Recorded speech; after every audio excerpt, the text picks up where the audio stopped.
Una de las imágenes más comunes que hay en el tiempo de la Navidad es la de ver personas o niños que cuando forman parte del cuadro navideño están vestidos como pastorcitos. Y casi siempre en nuestra tradición se visten como pastores españoles. Ayer yo estaba comprando un aditamento para el equipo electrónico y tuve que ir al centro comercial aquí de Vega Alta y tenían un cuadro viviente. Entonces viene María, viene José, tenían un bebé de verdad, vienen los tres reyes y viene una muchacha vestida de pastorcita española. Y claro está, eso es un anacronismo porque España no existía hace 2000 años como país. Y esas tradiciones son tradiciones que vinieron siglos después.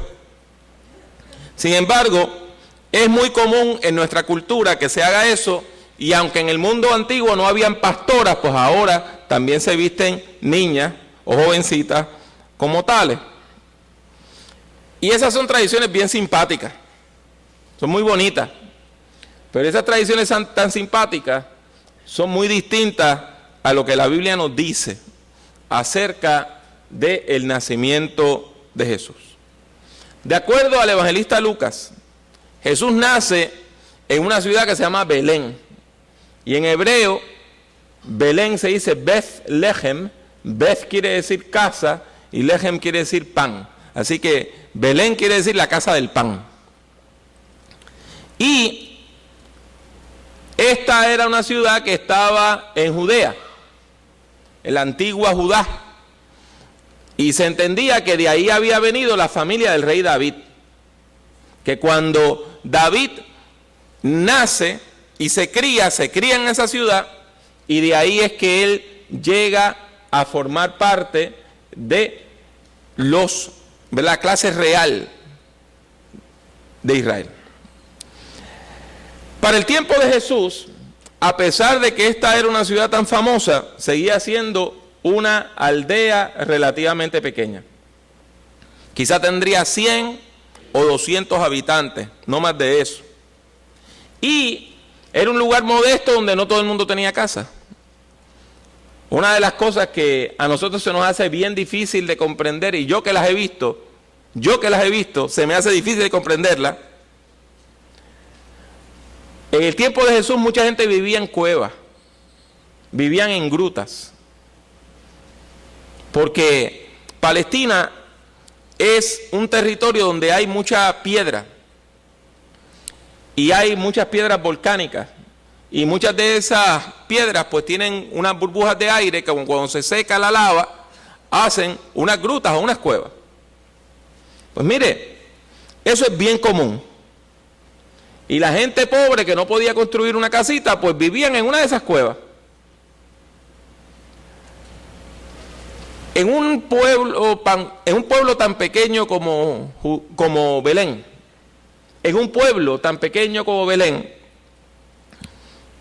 no habían hoteles, no habían hostales, mucho menos uno como el que acaban de inaugurar aquí cerca, que comienzan en $1,200 la noche.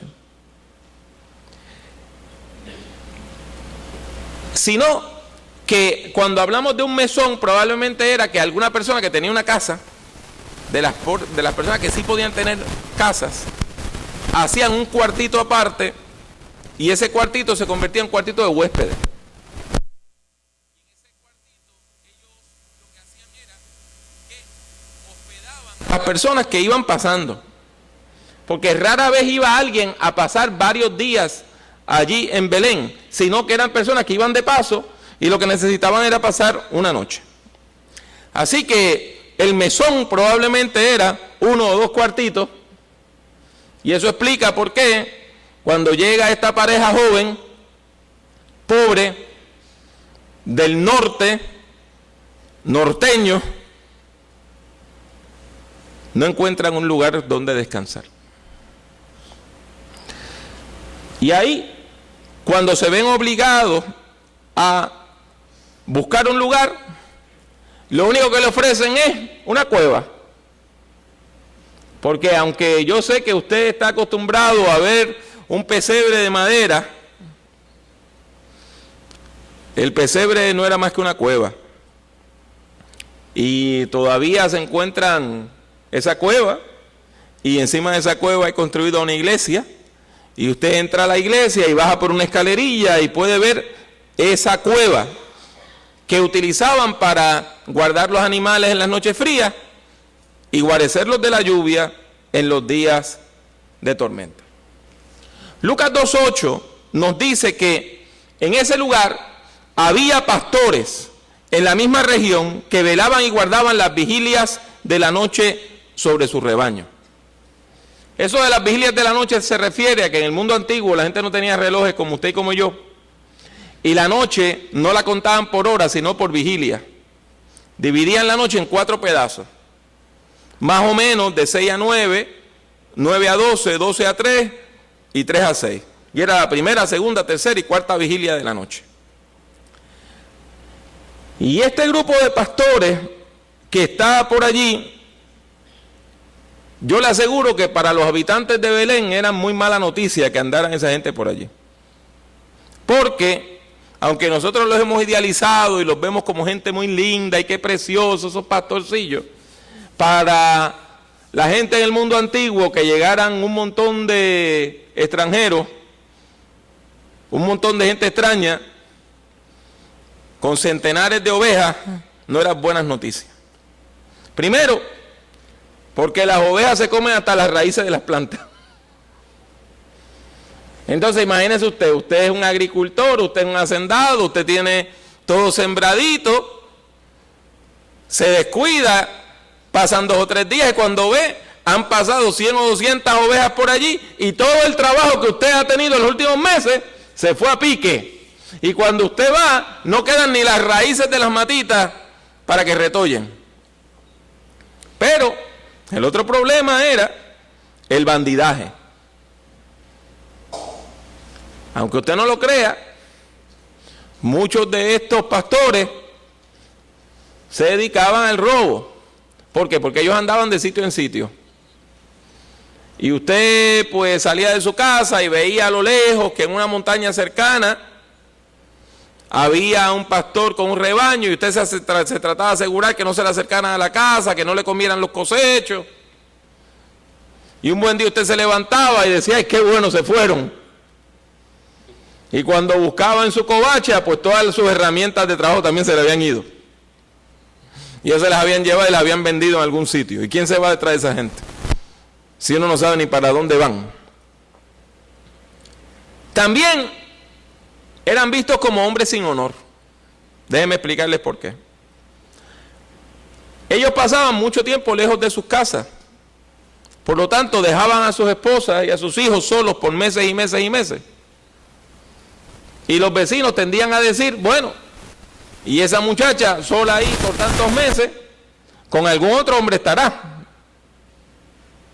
Y eran vistos como gente de mala reputación también en términos morales. Por lo tanto, los pastores eran personas que no tenían ni posición social, ni eran vistas como personas de honor. Y en este tiempo de Jesús, el honor y la vergüenza eran cosas bien importantes. Como lo eran en nuestra cultura hace un tiempo atrás. Una de las peores cosas que usted podía decir de la cultura puertorriqueña es que una persona no tenía vergüenza. Es un sinvergüenza, no tiene honor, no tiene esa capacidad de darse cuenta que ha hecho las cosas mal. Pero eso como que se ha perdido en nuestra cultura también, ¿verdad? De todos modos, la gente en el tiempo de Jesús veía a los pastores como gente sin vergüenza. Gente que no tenían honor. Ahora bien, lo interesante es que de acuerdo al capítulo 2 del Evangelio según San Lucas, Dios escoge a esta gente sin honor, a esta gente que la sociedad ve como gente sin vergüenza, a esta gente de mala reputación, para que escuchen el mensaje de salvación. Estos hombres rechazados por la sociedad son los que reciben visiones de ángeles. Y ellos escuchan por primera vez el mensaje evangélico. Dice Lucas 2, 9 al 11, y se les presentó un ángel del Señor, y la gloria del Señor los rodeó de resplandor, y tuvieron gran temor. Pero el ángel les dijo, no temáis, porque yo os doy nuevas de gran gozo, que será para todo el pueblo, que os ha nacido hoy en la ciudad de David un Salvador, que es Cristo el Señor. En su inmenso amor, Dios le revela las maravillas de la salvación a las personas más sencillas y más humildes de la sociedad. Y este grupo de hombres de reputación dudosa son quienes reciben una buena noticia que los dejará muy contentos, nuevas de gran gozo. Y esa noticia, esa buena nueva, es el nacimiento del Mesías, del Cristo, del Salvador del mundo. Y al igual que los pastores que escuchan el anuncio, Jesús es pobre, nace de una familia humilde. En términos materiales no tiene palacios, no tiene tesoros, no tiene ejércitos. Nacido con una historia dudosa, es visto como un niño que no tiene honor, como parte de una familia que no tiene honor, no tienen posición social. Usted conoce la historia. En el judaísmo del tiempo antiguo había una práctica que ya nosotros no tenemos.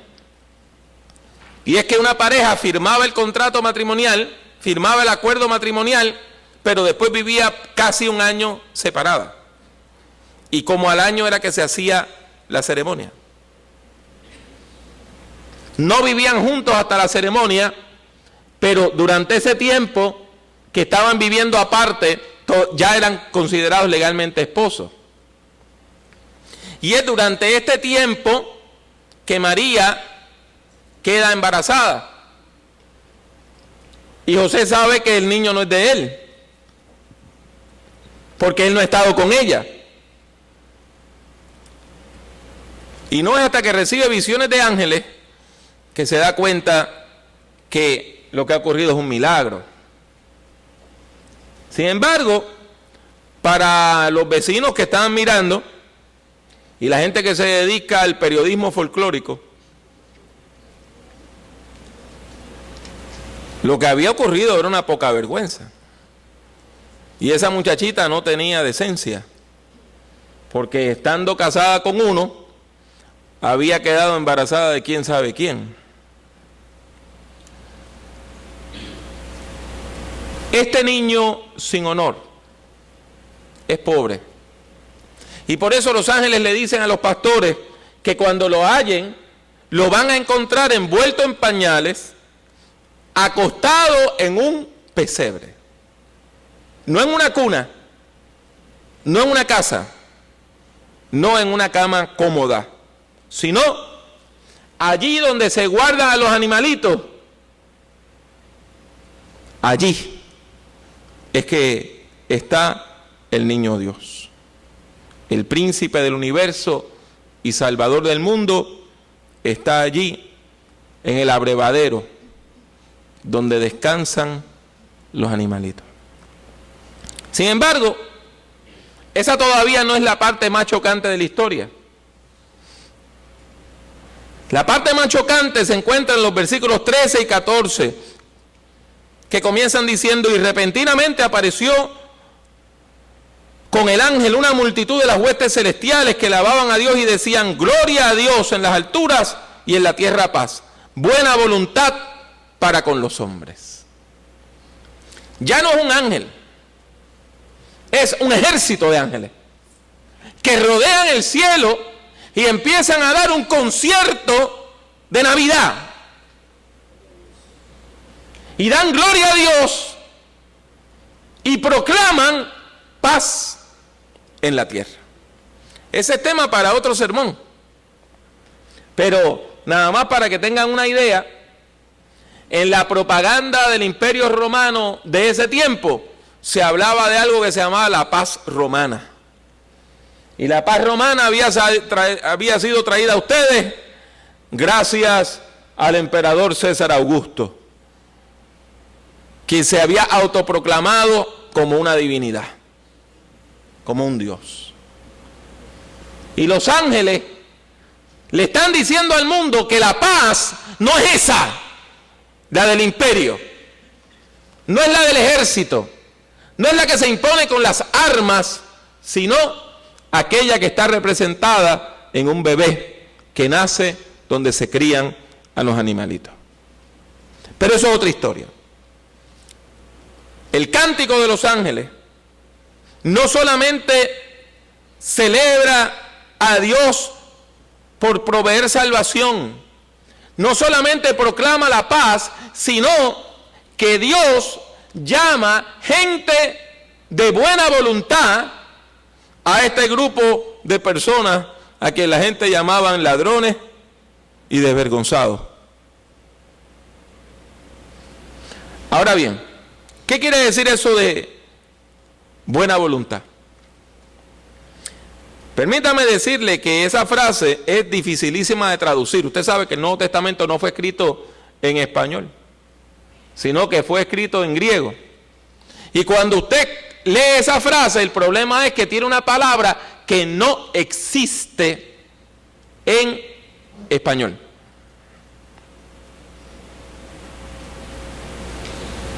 La palabra es eudoquía. Y es una palabra compuesta. Eu en griego quiere decir buen. Y doqueo quiere decir pensar. Literalmente quiere decir pensar bien de alguien o tener una buena opinión de alguien.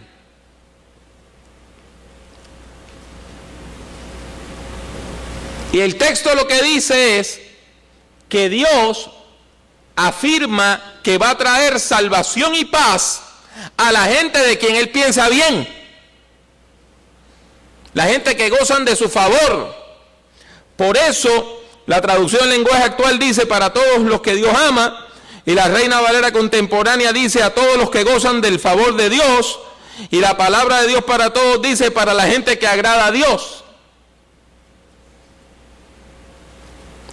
Pero lo que choca de todo esto es que la gente que está escuchando este mensaje son los pastores que eran vistos como ladrones y desvergonzados, como gente pobre y sin posición, y los ángeles le están diciendo, Dios piensa bien de ustedes. Mientras la sociedad lo ve como gente que no tiene remedio, Dios tiene buena opinión de ustedes. Y eso quiere decir que Dios desea salvar a la humanidad pecadora. ¿Entiende esto bien? No quiere decir que Dios le pasa la mano al pecado, no quiere decir que Dios tolera lo malo. Lo que quiere decir es que Dios ama a la humanidad y nos ama aun cuando nosotros podamos haber cometido algún gran pecado, y nos ama a pesar de que usted y yo podamos vivir en pecado. Y no solamente Dios nos ama, sino que nos ofrece la oportunidad de cambiar, nos ofrece el perdón de los pecados, nos ofrece la oportunidad de borrar el ayer y sus consecuencias.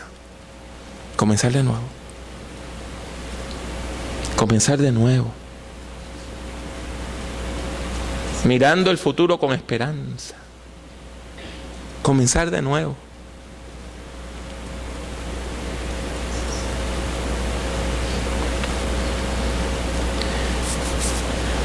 Esta semana yo pude hacer algo que yo rara vez hago, y es ir al cine. Como ustedes saben, la iglesia de nosotros tiene mucha actividad y yo casi todas las noches tengo algo que hacer. Y los domingos y sábados por la tarde, pues casi siempre hay algo que hacer.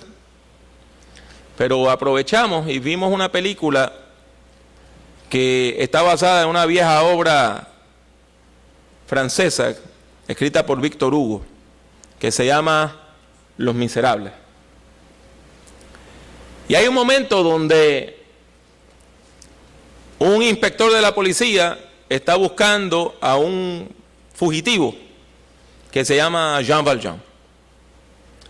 Y este es un hombre que se había robado un pedazo de pan y por eso le habían echado 5 años de cárcel, pero como no tenía buena conducta en la cárcel, le habían echado 14 años más y había pasado 19 años en trabajo forzado. Cuando lo dejan ir, los papeles de identidad de él dicen que es un hombre peligroso y nadie le da trabajo y nadie le da posada. Y finalmente él lo que hace es que se escapa, viola la libertad bajo palabra y adopta una nueva personalidad. Pero aquel que lo había torturado en la cárcel se va detrás de él. Tienen que ver la obra. Y aunque a mí no me gusta el teatro musical, déjeme decirle que es impresionante. Hay un momento donde Jean Valjean puede asesinar a Javert, al inspector, y le perdona la vida.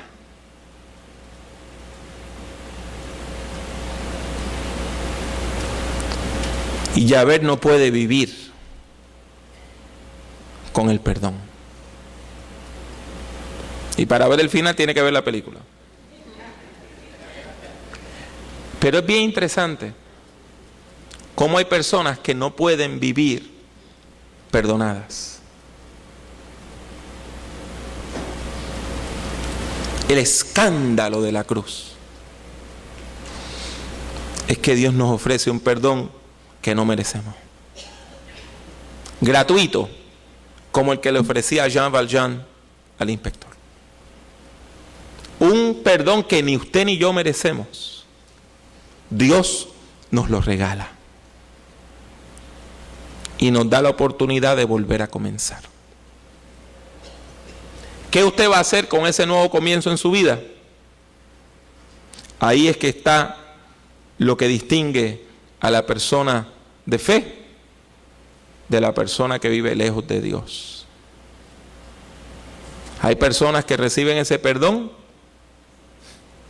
y lo malgastan. Hay personas que reciben ese perdón y lo aprovechan. Yo quiero pedirle a usted en esta hora que usted aproveche el perdón que Dios le ofrece. Este mensaje cristiano es para usted y es para mí. No importa su trasfondo, su historia o su reputación, no importa su pasado o su presente, no importa su condición. Este mensaje de salvación es para usted, es para ti. Dios hoy te ofrece el perdón, te ofrece la salvación, te ofrece la paz. Acéptala en el nombre de Jesús.